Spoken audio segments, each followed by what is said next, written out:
Vamos falar da diferença entre o homem sem Deus e o homem com Deus. Para isso, nós vamos ler alguns textos bíblicos para a gente entender melhor qual a diferença entre os dois. Vem comigo aí nessa mensagem que vai alegrar seu coração.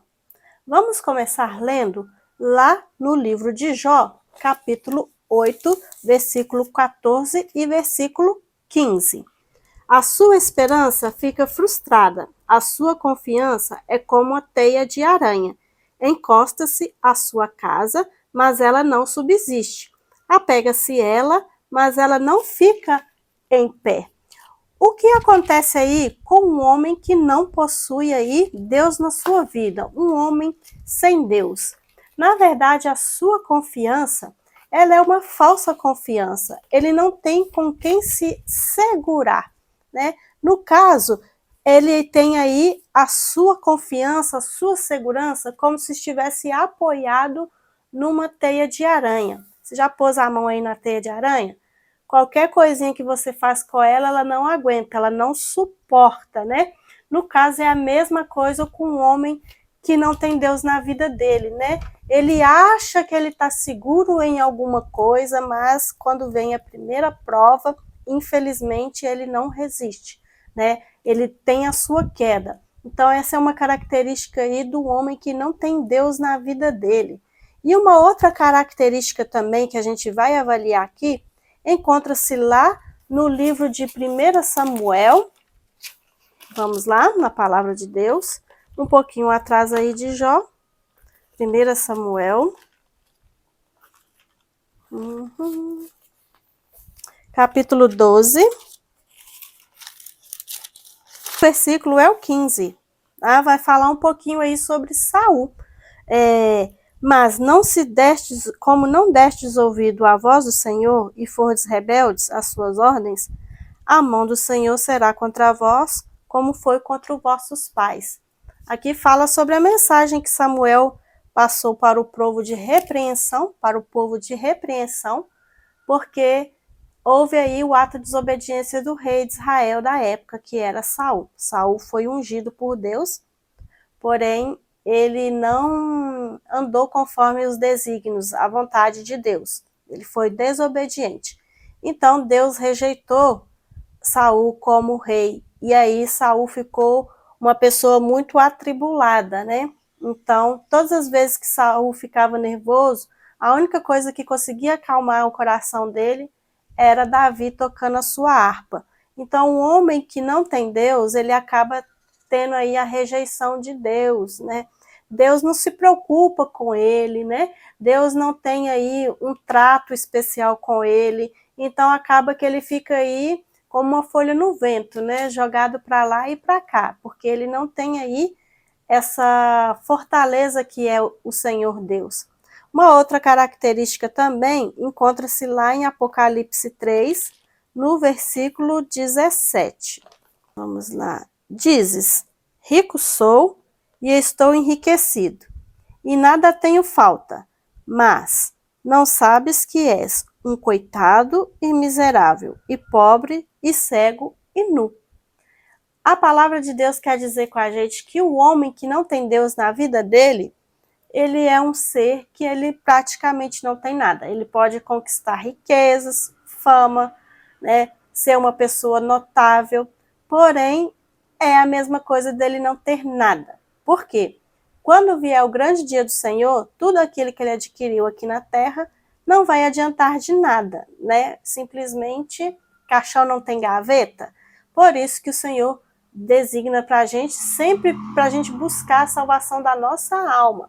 Porque tudo que nós adquirimos aqui na terra vai ficar aqui. Então não adianta a pessoa falar que sou rico, que tenho todas as posses, porque isso não adianta nada se você não tiver Deus. Porque chegar lá no final, a sua perdição vai ser concretizada. Mas se você tiver Deus na sua vida, muda completamente essa história. Eis aí as características do homem que tem Deus na vida dele. Vamos voltar lá para o livro de Jó novamente. Jó é um grande exemplo para a gente, relacionada ao homem que teme a Deus, né? Que tem aí característica de um homem que tem Deus na vida dele. Lá em Jó, capítulo 1, versículo 1, diz: havia um homem na terra de Uz, cujo nome era Jó. Este homem era íntegro, reto, temia a Deus e se desviava do mal. Jó, como eu falei, ele tem todas as características necessárias para um homem que tem Deus na vida dele, né? São características aí de qualidades íntegras, né? De integridade. Além dele ser reto, íntegro, ele temia a Deus e também se desviava do mal. Então, um homem que tem a Deus, o Espírito Santo é sempre aquele alerta na vida dele para ele desviar do mal. É como se o inimigo tivesse todos os dias querendo tragar ele, e o Espírito Santo sempre alertando ele para ele se desviar deste mal. Então, tem exemplo aí de Jó, de característica de integridade. Então, um homem que serve a Deus, um homem que é de Deus e que tem Deus na vida dele, ele é um homem aí que ele paga as suas contas, ele honra com seus compromissos, ele é um homem de família, uma mulher de família. Aqui a gente fala homem com Deus, mas é o gênero humano, né? Então trata-se de mulher também. Mulher tem que ser íntegra, não pode ser fofoqueira, né? Então isso tudo aí faz parte de pessoas que têm Deus na vida dele, porque a própria palavra diz que quem tem sabedoria consegue refrear a língua. Então é característica também, né, do homem que serve a Deus, que o homem que tem Deus na vida dele. Lá em Romanos também tem mais aí características para a gente. Aliás, em toda a Bíblia tem, né, mas nós vamos ressaltar só alguns pontos, que são os pontos mais, assim, notados, né, dentro da nossa sociedade. Lá em Romanos capítulo 12, versículo 21, diz assim: não te deixes vencer do mal, mas vence o mal com o bem. Então, um homem que tem Deus na vida dele, ele não é contencioso, né? Não faz contenda, não é brigão, né? Então, ele vence sempre o mal praticando o bem. Então, se alguém fazer algo contra a vida da pessoa que tem Deus na vida dela, ela não fica articulando coisas para derrotar a outra pessoa, mas não, ela vai para o joelho, vai para a oração e vai pedir Deus para fazer algo sobrenatural na vida da pessoa de melhor. É o combater o mal com o bem. É a mesma coisa que Jesus já ensinou. Se alguém te der a face para bater, ofereça a outra, né? E lá em 2ª carta aos Coríntios, um pouquinho mais para frente, nós vamos ler outra característica, se não a mais importante de todas, tá? Capítulo 5, versículo 17, diz a palavra: portanto, se alguém está em Cristo, nova criatura é. As coisas velhas se passaram, tudo se fez novo. E aí que está a história, né, da nova criatura, a questão da nova criatura. O homem que tem Deus e ele batiza, passa pelas águas, ele deixa tudo que é antigo nele lá para trás, ó. Os pecados que ele cometia, ele não comete mais, né? Ele sempre foge aí da aparência do mal. E se pecar, ele confessa ao Senhor e abandona. Então, um homem que tem aí a característica de Deus, ele é uma nova criatura, ele é irreconhecível aos olhos humanos, né? Ele acaba tendo um semblante melhor, né? Uma visibilidade melhor, uma luz maior, porque é a própria luz do Espírito Santo na vida dele, né?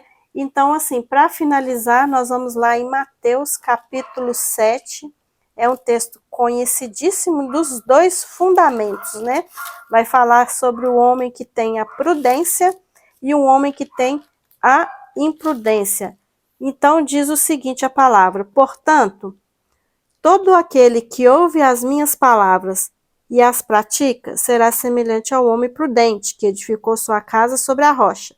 Desceu a chuva, transbordaram os rios, sopraram os ventos, deram contra aquela casa. Contudo, ela não caiu, porque estava edificada sobre a rocha.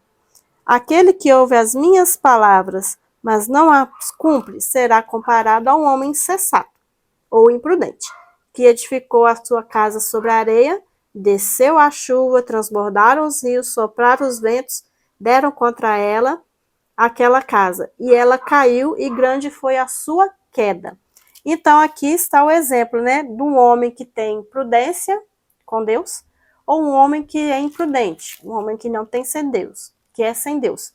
Ele está aí com a sua rocha, a sua casa firmada na rocha, que é Jesus Cristo, e o imprudente está sobre o banco de areia. Se vier aí qualquer tipo de tempestade, ela vai cair na ruína.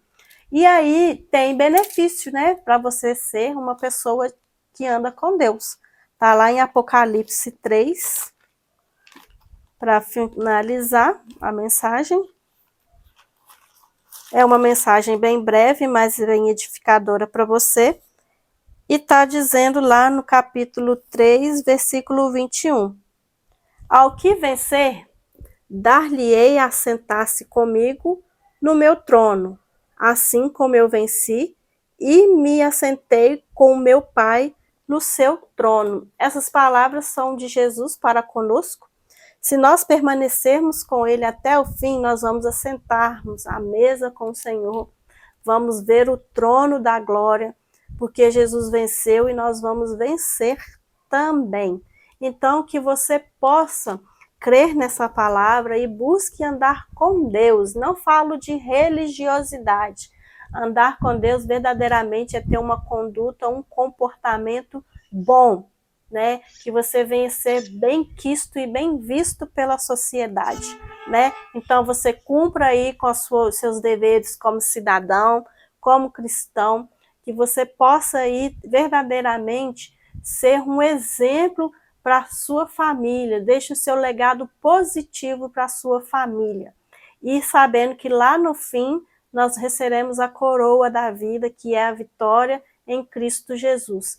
Então, que Deus te abençoe com essas palavras e continue com a gente para novas mensagens edificadoras. Assim te agradeço, em nome do Senhor Jesus. Até logo!